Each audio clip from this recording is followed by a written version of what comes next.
আজকের দিনটি হচ্ছে কক্সবাজারের দ্বিতীয় দিন।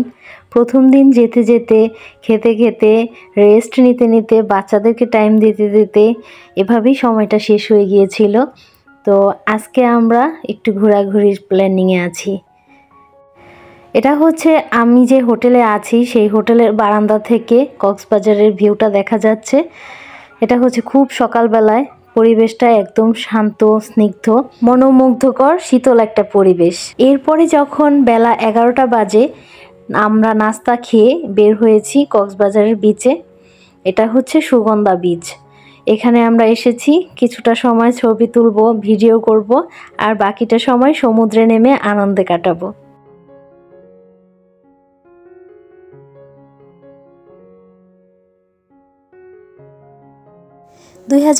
সালে আমরা যখন কক্সবাজার এসেছিলাম তখন এখানে ভ্রাম্যমাণ লকার ছিল না, আর এবার যখন আসলাম এই ব্যাপারটা আমার কাছে খুব ভালো লেগেছে। ভ্রাম্যমাণ লকার থাকাতে এখানে আমরা মোবাইল, সানগ্লাস, জুতা, যাবতীয় যা আছে সবই রাখা যায় একটু নিশ্চিন্তে।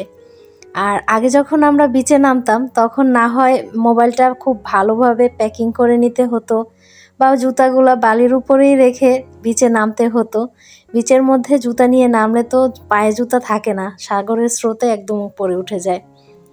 তো তখন দেখা যেত যে জুতা চুরি হয়ে যেত, বিচ থেকে এসে আর জুতা খুঁজে পাওয়া যেত না। তো এবারের ব্যাপারটা আমার কাছে খুব ভালো লেগেছে। এই ভ্রাম্যমাণ লকারে নিশ্চিন্তে সব জিনিস রাখা যায়, আল্লাহর রহমতে চুরির কোনো ভয় থাকে না। তো যাই হোক, আমরা কিছুটা সময় এভাবে হেঁটে সময় কাটিয়ে তারপরে আমরা বিচে একদম সমুদ্রের মাঝখানে চলে গিয়েছিলাম। আমি আর আমার যা এর আগের বার আমরা হানিমুনে এসেছিলাম। আমাদের বিয়ের বয়স তেমন ব্যবধান না, 8 মাসের কম বেশি। আমার 8 মাস আগে বিয়ে হয়েছে, 8 মাস পরে আমার। তো একই সাথে আমরা হানিমুনে এসেছিলাম সেই 12 সালে, আবার 24 সালেও একই সাথে এলাম। তখনও আমরা দুজনার হাত ধরে সাগরের একদম মাঝখানে গিয়ে খুব আনন্দ করেছিলাম। আর এবারও তার ব্যতিক্রম না। সত্যি দিনগুলো স্মরণীয় হয়ে থাকবে।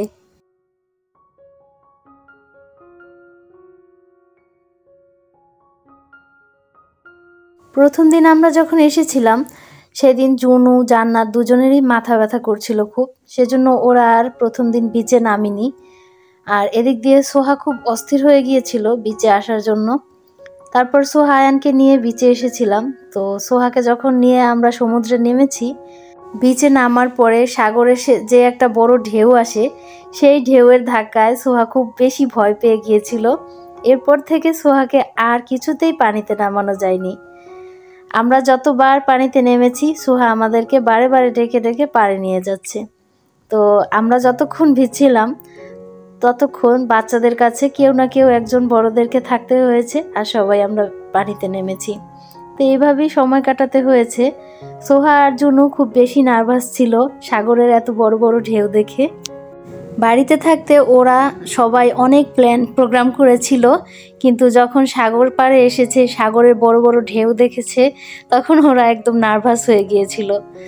তো তারপরে ওদেরকে আর বেশি জোর করিনি, কারণ এখন যদি ওদেরকে জোর করে নামাই ওদের মনের মধ্যে একটা ভয় ঢুকে যেতে পারে, ভবিষ্যতে এই ঢেউয়ের প্রতি বা পানিতে সাঁতার কাটার প্রতি একটা ভয় থাকতে পারে।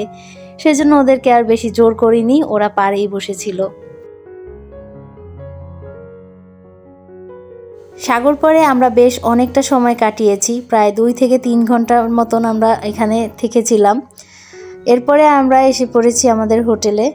হোটেল থেকে আমরা আবার দুপুরের খাবার খেয়ে আবার অন্য কোথাও ঘুরতে যাব। আসলে আমরা বাড়ি থেকে যে প্রোগ্রাম করে এসেছিলাম, এখানে আসার পর ঠিক তেমন কিছুই হয়নি। এর কারণ হচ্ছে বাচ্চারা খুব বেশি জ্বালাতন করছিল। ওরা সব কিছুতেই যেমন অস্থির অস্থির হয়ে যাচ্ছিল, ওদের বাড়ি ছাড়া যেন কোনো কিছুতেই ওদের ভালো লাগছে না।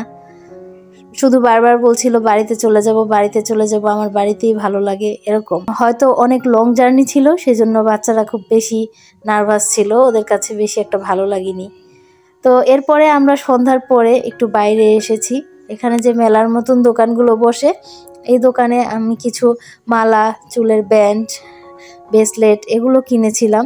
তো এরপরে আমি ঘুরে ঘুরে দেখছিলাম, আর সাথে কিছুটা ভিডিও আপনাদের সাথে শেয়ার করলাম, কারণ হচ্ছে আমার ব্লগগুলো যারা দেখে তারা অধিকাংশই আপুরা দেখে। আপুরা এই ধরনের ব্লগগুলো দেখতে খুব বেশি পছন্দ করে, আর এ ধরনের ব্লগগুলো দেখতে আমার কাছেও খুব বেশি ভালো লাগে। এটা হচ্ছে বিচের মাঝখানে, সেই সুগন্ধ বিচেই আবার এসেছি।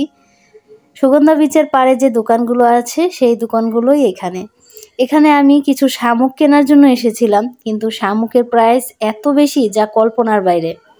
এত ছোট ছোট এক একটা শামুক, এর দাম নাকি 400-500 টাকা, শুধুমাত্র এক পিস। তো এত দাম শুনে আমি কেনার সাহস পাইনি, কারণ এত ছোট্ট শামুকের দাম 400-500 টাকা কিভাবে হয়, আমি অবাক হয়ে যাই। তারপরে যখন আমার এগুলো বেশি একটা ভালো লাগেনি, চেয়েছিলাম কিছু একটু ঝিনুক কেনার জন্য। ঝিনুক দিয়ে আমি একটা ওয়ালমেট নিজের হাতে তৈরি করার উদ্দেশ্যে ঝিনুক কিনতে চেয়েছিলাম, কিন্তু প্রত্যেকটা ঝিনুকের পিস ছিল 10 টাকা। ছোট ছোট ঝিনুকের পিস যদি 10 টাকা হয় তাহলে কিভাবে হয়। এরপরে আইডিয়া বের করলাম, বেশি করে ঝিনুকের মালা কিনবো কম দামে, সেটা দিয়ে ওয়ালমেট বানাবো। তো এরপরে আপনাদের সাথে যে ওয়ালমেটটা বানাবো সেটা কিন্তু আপনাদের সাথে শেয়ার করব। যেই কথা সেই কাজ, এরপরে আমি কিছু ঝিনুকের মালাই কিনে নিয়েছি, কারণ যদি আমি আলাদা করে ঝিনুক কিনতাম তাহলে প্রত্যেকটা পিস ঝিনুকের দাম থাকতো 10 টাকা, আর মালা কিনেছি 20 টাকা। 20 টাকার মালার মধ্যে প্রায় অনেক অনেক ঝিনুক থাকে। তো এভাবে আমি 3 থেকে 4টা মালা কিনেছি, এটা দিয়েই আমার ওয়ালমেট বানানো হয়ে যাবে আশা করি। আর এখান থেকে সোহার বাবা আমাকে একটা মুক্তার মালা কিনে দিয়েছিল। মুক্তার মালা অরিজিনাল কিনা সেটা চেনার একটা উপায় আছে, আর সেটা হচ্ছে যে মালাগুলো দেখবেন গোল গোল পুঁথির মতন, সেই মালাগুলো অরিজিনাল না। আর যেই মালাগুলো ছোট বড় হবে, একটা পুঁথি ছোট, একটা পুঁথি বড়, একটা পুঁথি ডিম্বাকার, ওইটাই হচ্ছে অরিজিনাল মুক্তার মালা। প্রিয় বন্ধুরা, বরাবরের মতন আপনাদের কাছে ছোট্ট একটি রিকোয়েস্ট রইল, প্লিজ আমাকে ছোট্ট একটি লাইক করে যাবেন। আর যারা আজ আমাকে প্রথম দেখছেন তাদের কাছে আশা করব তারা আমাকে বন্ধু করে আমাকে আপনাদের পাশে থাকার সুযোগ করে দিবেন। এখানে প্রত্যেকটি জিনিসই খুব সুন্দর থাকে, কিন্তু ওরা যে জিনিসের দাম যেমন হয় তার চেয়ে মনে হচ্ছে 4 গুণ দাম বেশি চায়। বুঝে শুনে দামাদামি না করতে পারলে ওরা এক কথায় ঠকিয়েই দেয়। আমাদের এলাকায় যে খেলনার দাম 100 টাকা 120 টাকা, সেই প্লাস্টিকের খেলনার দাম ওইখানে 500 টাকা। একদম কল্পনার বাইরে ওরা দাম চায়। এখানে যেসব জিনিস দেখা যায় সেগুলো আবার আনকমন, সচরাচর এগুলো চোখে পড়ে না। একটু বেছে কিনে নিতে পারলে অনেক কিছুই আনকমন পাওয়া যাবে। আমি যে দোকানটাতে এসেছি এখানে বিভিন্ন ধরনের মালা, চুড়ি, ব্রেসলেট, এগুলো সব কিছু পাওয়া যায়। দোকানটা অনেক সুন্দর। কক্সবাজারে আমি তেমন কিছু কেনাকাটা করিনি, কেনাকাটার মধ্যে একটু বেশি করে মালা কিনে নিয়েছি, লইট্টা শুটকি, টোনা শুটকি, এছাড়া কিনেছি আচার, বিভিন্ন ধরনের আচার, যেমন আমের আচার, চালতার আচার, এগুলো। আর বড়ইয়ের আচারটা এবার আর কিনিনি, এর কারণ হচ্ছে বড়ইয়ের আচারের মধ্যে কেন যেন বালু খিচখিচ করে, হয়তো বা এটা খুব ভালোভাবে ক্লিন করে নেয় না, সেজন্য এরকম প্রবলেম হতে পারে, সেজন্য বড়ইয়ের আচারটা আর কিনিনি। এখানে বিচের পাড়ে যে শুটকিটা বিক্রি হয়, আমি সেখান থেকে শুটকি কিনিনি। শুটকি কিনেছি আমাদের একজন স্যারকে সাথে নিয়ে। স্যারের বাড়ি কক্সবাজারেই, আর উনি আমাদের রায়পুরাতে চাকরি করতো কলেজে। এই স্যার আমার বাবার টিচার, আমার টিচার, এমনকি সোহার বাবারও টিচার। তো উনি এখন রিটায়ার্ডে আছেন। ওনার কাছে এসেছি, দেখা করেছি, তারপরে ওনাকে নিয়েই শুটকি কিনতে গিয়েছিলাম, এবং ওনার উসিলায় ফ্রেশ শুটকিটাই কিনতে পেরেছি। এখন আমরা রাতে ডিনার করতে এসেছি। দুপুরে খুব ভারী ভোজ হয়েছিল।